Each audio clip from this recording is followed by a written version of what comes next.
배움을 즐기시는 청취자 여러분, 오늘 탐구에 함께해 주셔서 반갑습니다. 네, 청취자 여러분 반갑습니다. 아주 오래된 고대 법전, 이 단어만 딱 들어도 벌써 지루하고 딱딱할 것 같다는 생각이 드시는 분들 계실 겁니다. 사실 수천 년 전 이야기니까요. 다들 그렇게 느끼시는 게 당연하죠. 하지만 오늘 저희가 청취자님을 위해 꼼꼼히 분석해볼 자료는 완전히 다릅니다. 오늘 우리가 파헤쳐볼 신명기 21장의 기록들에는 흥미진진한 사건들이 아주 가득 담겨 있거든요. 네, 맞습니다. 마치 현대의 과학수사들을 방불케 하는 미제 사건 처리법부터 전쟁터 한복판에서 피어난 로맨스와 인권 문제, 그리고 아주 지독한 가족 간의 유산 분쟁까지 등장합니다. 그야말로 인간 사회의 가장 솔직한 밑바닥을 보여주는 기록들이죠. 이 고대의 법률령들을 가만히 들여다보면 이게 단순히 이래라 저래라 하는 딱딱한 규칙의 나열이 아님을 알게 됩니다. 단순한 규칙이 아니다? 네, 그 문장들 사이사이에 인간을 통제할 수 없는 본성, 또 공동체가 마땅히 져야 할 무거운 책임, 그리고 진정한 정의란 무엇인가에 대한 아주 깊고 예리한 통찰이 숨겨져 있습니다. 오늘 저희 두 사람의 대화를 따라가다 보시면 이 수천 년 전의 텍스트가 오늘날 우리의 삶과 얼마나 맞닿아 있는지 정말 크게 놀라게 되실 겁니다. 확실히 기대하셔도 좋습니다. 자, 그럼 청취자 여러분을 바로 첫 번째 미스테리한 고대 사건 현장으로 안내하겠습니다. 한번 상상해 보시죠. 인적이 드문 황량한 들판 한가운데서 살해된 시신이 발견되었습니다. 아주 끔찍한 상황이네요. 그런데 주변에는 목격자도 없고 범인이 누구인지 추측할 수 있는 단서조차 전혀 없는 완벽한 미제 사건입니다. 흔히 살인자는 반드시 꼬리가 밟힌다고들 하지만 현실에서는 이렇게 범인이 끝내 숨어버리는 경우도 분명히 있지 않습니까? 맞습니다. 이럴 때 고대 이스라엘 사회는 이 사건을 어떻게 처리했나요? 그냥 덮어두고 넘어갈 수는 없었을 텐데요. 물론 덮어둘 수 없죠. 하나님의 섭리가 때로는 어둠 속에 감춰진 진실을 놀랍게 밝혀내시기도 하지만 가해자가 교묘하게 죄를 숨겨서 이 세상의 법망을 피하는 일도 존재하거든요. 네, 안타깝지만 그런 일이 있죠. 아무리 철저히 조사해도 범인을 찾아낼 수 없을 때 이스라엘 공동체는 이 땅에 무지한 피를 흘린 죄책을 씻어내기 위해서 아주 독특하고 중대한 의식을 치러야만 했습니다. 독특한 의식이요? 네. 가장 먼저 하는 일은 시신이 발견된 곳에서 제일 가까운 성읍이 어디인지 그 거리를 정확히 재는 것이었습니다. 잠깐만요. 거리를 잰다는 건 일종의 관할 구역을 정하는 과정인가요? 이게 눈으로 보기에 애매한 경우도 있었을 텐데요. 아주 예리하신 질문입니다. 그럴 때는 당시 최고 법원 역할을 했던 사내들인 공의회에서 사람을 직접 파견했습니다. 중앙에서 수사관이나 검시관을 직접 내려보낸 거군요. 네, 맞습니다. 중앙에서 파견되어 나와서 아주 정확하게 거리를 측정합니다. 그렇게 거리가 확정되면 그 가장 가까운 성읍의 장로들, 그러니까 23인으로 구성된 법정의 지도자들이 이 사건에 대한 책임을 지고 전면에 나서야 했습니다. 23인의 장로들이 직접 나선다. 지도자란 단순히 권력을 누리는 자리가 아니라 사회의 불의를 시정하고 억울함을 풀어주는 일에 가장 먼저 발벗고 나서야 한다는 것을 보여주는 대목이죠. 지도자들의 책임감을 시각적으로 명확히 보여주는 절차네요. 그 다음 과정이 또 흥미롭던데 일종의 제물 같은 것을 준비하지 않습니까? 네, 제사장들의 엄숙한 주관하에 의식이 진행되는데요. 이때 장로들이 한 번도 멍에를 매지 않은 암송아지 한 마리를 끌고 옵니다. 멍에를 한 번도 매지 않은 암송아지. 그리고 그 암송아지를 거칠고 한 번도 경작하지 않은 험한 골짜기로 데려갑니다. 거기서 그 목을 꺾어버립니다. 한 번도 멍에를 매지 않은 암송아지, 그리고 한 번도 경작하지 않은 험한 골짜기라니. 이 두 가지 조건이 굉장히 구체적이고 또 시각적으로 강렬합니다. 왜 굳이 이런 까다로운 조건을 단 걸까요? 여기에는 아주 깊고 무서운 상징성이 담겨 있습니다. 먼저 암송아지가 멍에를 매본 적이 없다는 것은 율법과 도덕의 통제를 거부한 살인자의 흉악하고 거친 반항심을 의미합니다. 아, 범인의 상태를 상징하는 거군요. 네, 자신의 악한 본성대로 날뛰는 상태죠. 그리고 이 의식을 척박한 골짜기에서 행하는 이유도 있습니다. 어떤 이유죠? 무고한 사람의 피를 흘린 죄가 얼마나 끔찍한 결과를 낳는지 보여주기 위함입니다. 피 흘린 죄로 인해서 비옥했던 땅조차 생명을 품을 수 없는 불모지로 변해버린다는 무거운 경고의 메시지입니다. 무고한 피가 땅을 병들게 한다는 강력한 메타포군요. 그런데 여기서 끝이 아니죠. 그 죽은 암송아지 위에서 장로들이 아주 특이한 행동을 합니다. 자기들의 손을 씻으면서 선언을 하잖아요. 흐르는 물에 손을 씻으며 이렇게 선언하죠. 자신들의 손은 이 무죄한 피를 흘리지 않았고 자신들의 눈은 범행을 보지 못했으며 살인자를 고의로 숨겨주지도 않았다는 철저한 무죄 주장입니다. 손을 씻으면서 결백을 증명한다는 이 퍼포먼스, 사실 우리에게도 일상적으로 되게 익숙한 개념입니다. 나 이 일에서 손 뗐다, 손 씻었다 이러잖아요. 네, 흔히 쓰는 표현이죠. 그런데 이 자료들을 보면 이 손을 씻는 행위가 성경의 다른 역사적 장면들과 아주 묘하게 겹쳐진다는 점이 정말 흥미롭습니다. 아주 훌륭한 포인트입니다.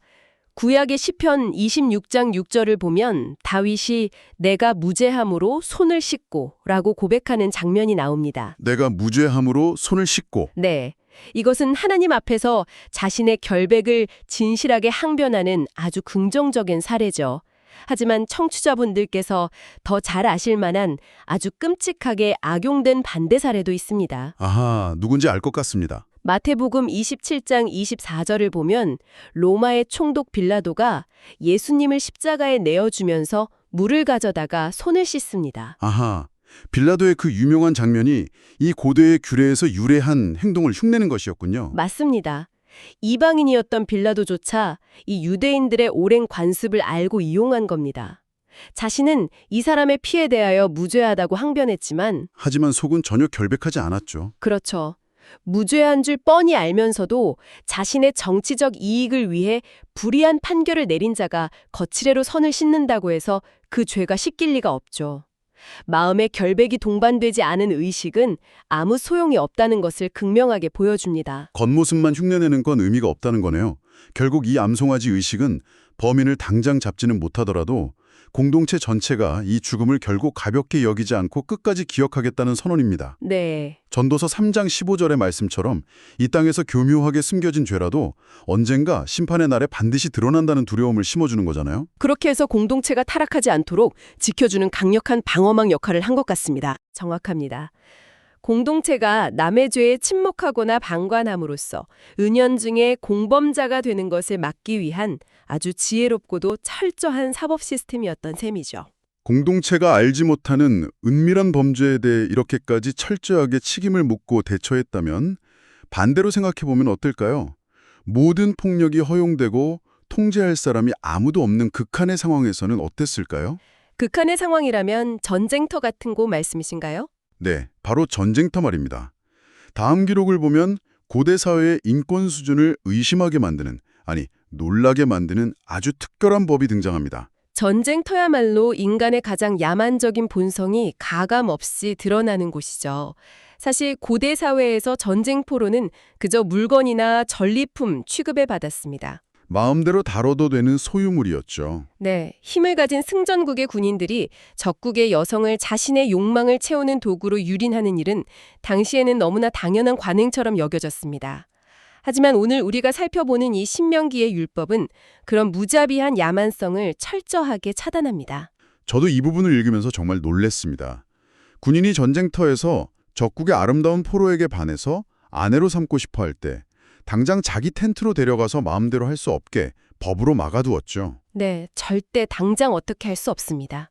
아주 복잡하고 엄격한 냉각기를 거쳐야만 하던데요. 여인을 보고 당장 달려가 욕정을 채우는 것은 엄격히 금지됩니다. 만약 그녀를 아내로 삼고 싶다면 여인을 먼저 자신의 집으로 데려와서 무려 한 달 동안에 머물게 해야 합니다. 한 달이요? 그 한 달 동안 여인은 머리를 밀고 손톱을 깎아야 하며 잃어버린 자신의 부모와 고향을 위해 애곡하며 슬퍼할 시간을 보장받습니다. 그 애도 기간이 온전히 끝난 후에야 비로소 결혼할 수 있었습니다. 승전국의 군인, 그것도 피가 끓는 전쟁터에서 막 돌아온 남자에게 이런 제약을 둔다는 게 당시로서는 정말 파격적이었을 텐데요. 그런데 머리를 밀고 손톱을 깎는다는 건 어떤 의미인가요?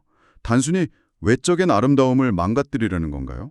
미적인 부분을 가리는 목적도 분명히 있습니다만 그보다 더 깊은 영적이고 인격적인 의미가 큽니다. 전쟁 포로였던 이방 여인의 입장에서는 과거의 우상 숭배와 옛 생활 방식을 끊어내고 유대 공동체의 새로운 이론으로 받아들여진다는 정결의식의 의미가 큽니다. 아, 일종의 정결의식이군요. 네, 동시에 부모를 잃고 포로로 끌려온 그녀의 극심한 트라우마를 배려해서 충분히 슬퍼할 수 있는 심리적 유예 기간을 준 것이죠. 그렇다면 군인의 입장에서는 어떨까요?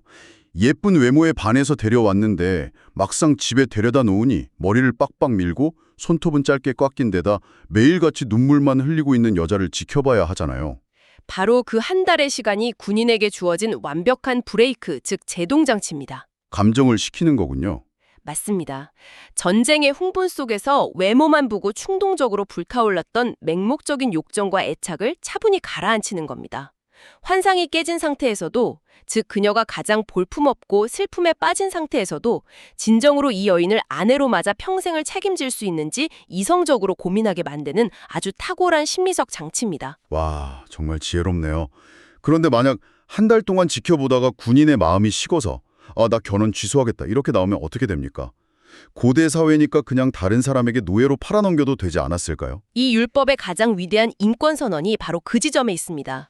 만약 군인의 마음이 변하더라도 그 여인을 돈을 받고 팔거나 노예처럼 다루는 것은 절대 금지되었습니다. 절대 금지다. 네. 그녀는 완전한 자유의 몸이 되어서 자신이 원하는 곳으로 갈 수 있도록 놓아주어야 했습니다. 군인이 이미 그녀를 아내로 삼고자 데려와서 욕보였으므로 더 이상 그녀를 상품 취급할 수 없다는 뜻입니다. 책임을 져야 한다는 거네요. 아무리 적국의 포로라도 존귀한 인간으로 대우해야 하며 결혼이라는 신성한 제도가 한순간에 욕망을 채우는 도구로 전락해서는 안 된다는 아주 강력한 규정이죠. 전장이라는 절대적인 통제력 부재의 상황에서도 억울한 약자를 보호하는 공의가 확실하게 작동하고 있었군요.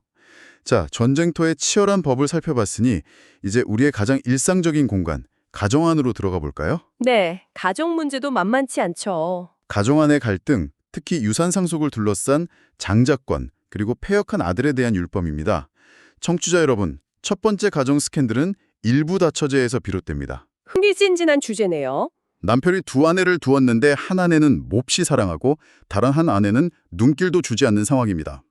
고대 역사 기록을 보면 이런 비슷한 가정 문제들이 종종 등장하곤 하죠. 이스라엘 역사에서도 아주 유명한 사례가 있죠. 바로 창세기 29장 31절에 등장하는 야곱과 그의 두 아내, 사랑받은 라헬과 미움받은 레아의 이야기입니다. 아, 레아와 라헬. 네. 당시 사회상 속에서 일부 다처제가 완전히 금지되지는 않았지만 이 기록들은 편애가 가정에 얼마나 큰 고통과 불화를 가져오는지를 적나라하게 보여줍니다. 여기서 아버지가 자신이 사랑하는 아내의 아들에게만 모든 재산과 장자의 특혜를 주려고 할 때 바로 이 율법이 개입합니다. 상식적으로 아버지가 내 재산을 내가 예뻐하는 아들에게 주겠다는데 법이 그걸 막을 수 있습니까? 율법은 아주 단호하게 그것을 막습니다. 하나님은 연약하고 소외된 자의 편에 서신다는 중요한 원칙이 여기서 등장하거든요. 만약 미움받는 아내에게서 태어난 아들이 첫째라면 레아의 아들처럼요? 네, 아버지는 자신이 사랑하는 아내의 아들이 아무리 예뻐 보여도 그에게 장자의 권리를 마음대로 넘겨줄 수 없었습니다. 미움받는 아내의 아들이라도 아버지는 그를 자신의 기력의 시작으로 인정해야 했습니다. 기력의 시작이요? 그리고 재산 중 두 몫을 나누어 주어서 장자의 상속권을 철저히 보장해야만 했습니다. 그러니까 아버지의 개인적인 감정이나 편애 때문에 자녀의 정당한 권리가 박탈되어서는 안 된다는 뜻이군요. 어머니가 남편에게 사랑받지 못한다는 이유로 그 불행이 자식에게까지 대물림되는 것을 법으로 딱 끊어낸 셈이네요. 맞습니다.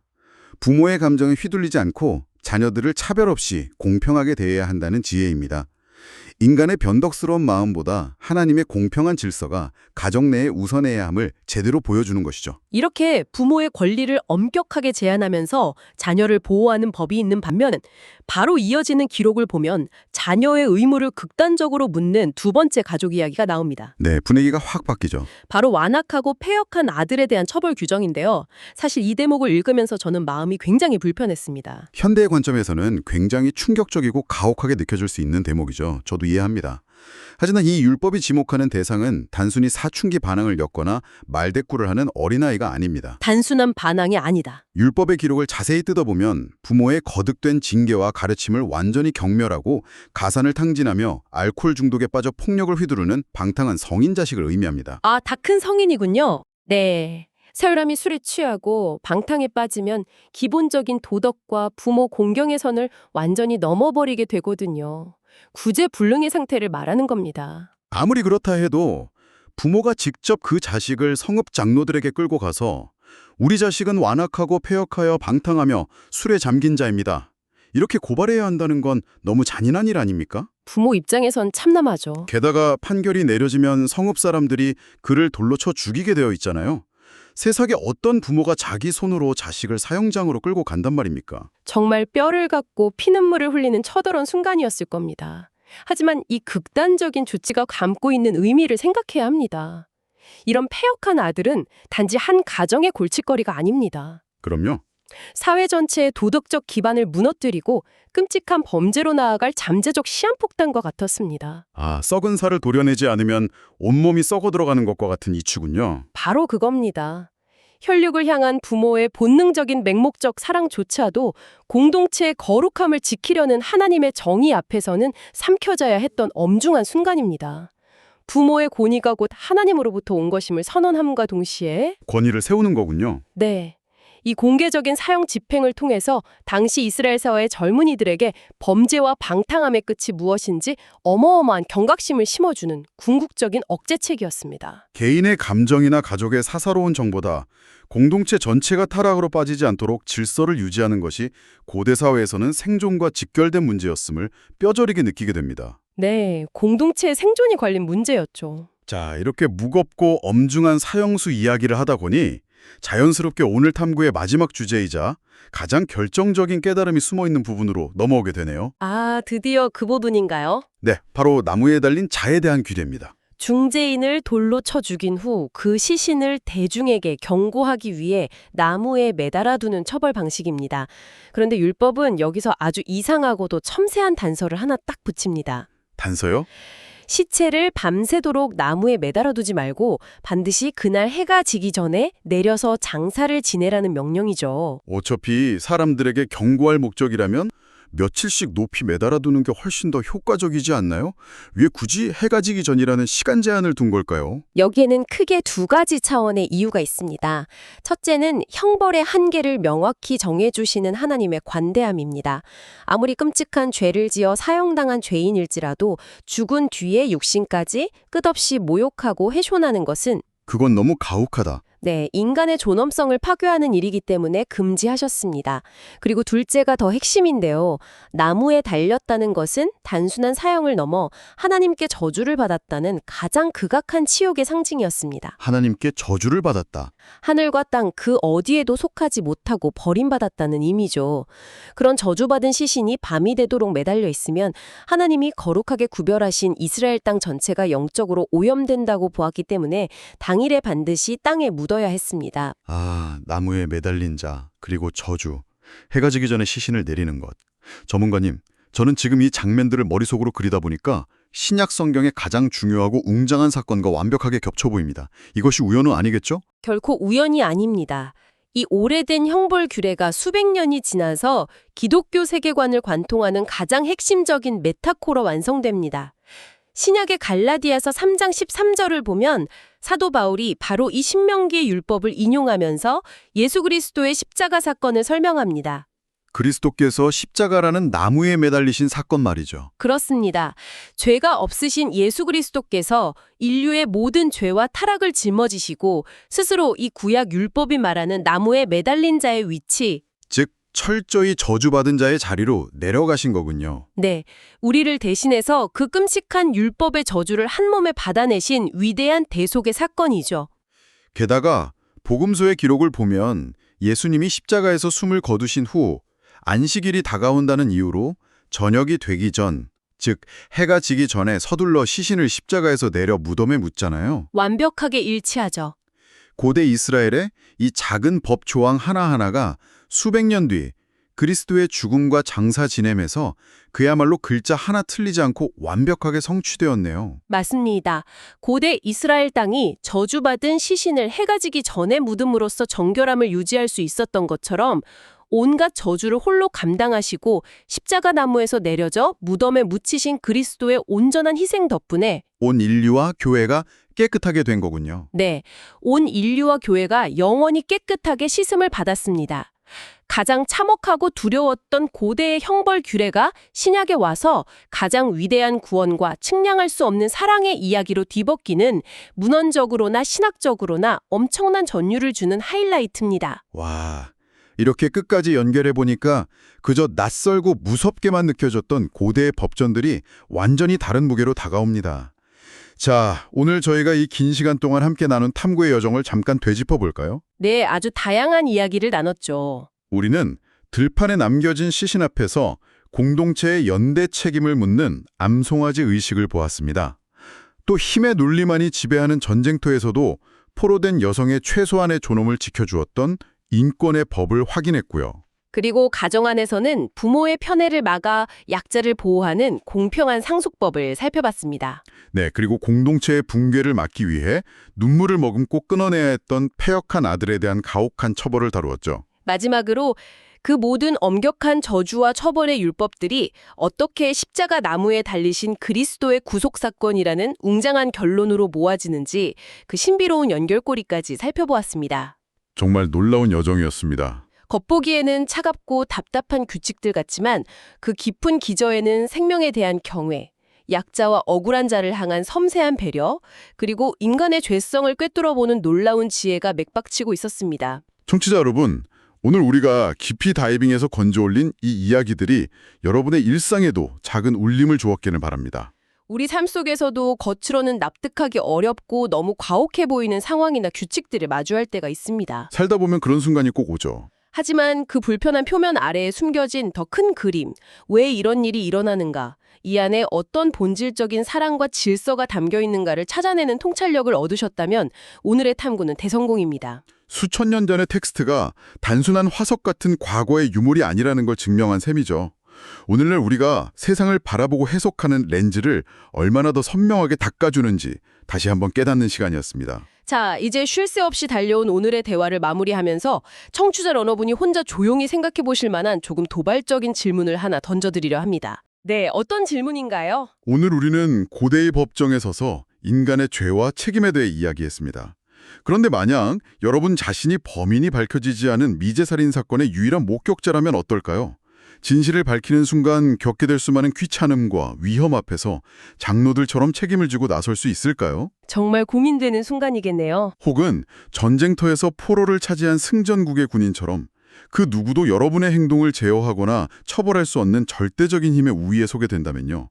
그 완전한 통제력 부재의 상황 속에서 여러분은 율법이 요구했던 절제와 자비를 오직 스스로의 의지로 선택하실 수 있습니까? 아주 묵직한 질문입니다. 진정한 정의와 인격이라는 것은 누군가 밖에서 감시하고 강제하는 법에 의해서가 아니라 아무도 보지 않는 은밀한 곳에서 절대적인 힘을 가졌을 때 우리가 내리는 스스로의 선택에 달려있는지도 모릅니다. 정말 깊이 생각해 볼 만한 주제네요. 오늘 밤 이 무거운 질문을 한번 깊이 음미해 보시길 바랍니다. 끝까지 귀 기울여 주셔서 감사합니다. 저희는 다음번 여러분의 호기심을 완벽하게 채워줄 또 다른 흥미로운 자를 탐구로 돌아오겠습니다. 청취자 여러분, 안녕히 계십시오. 감사합니다. 안녕히 계세요.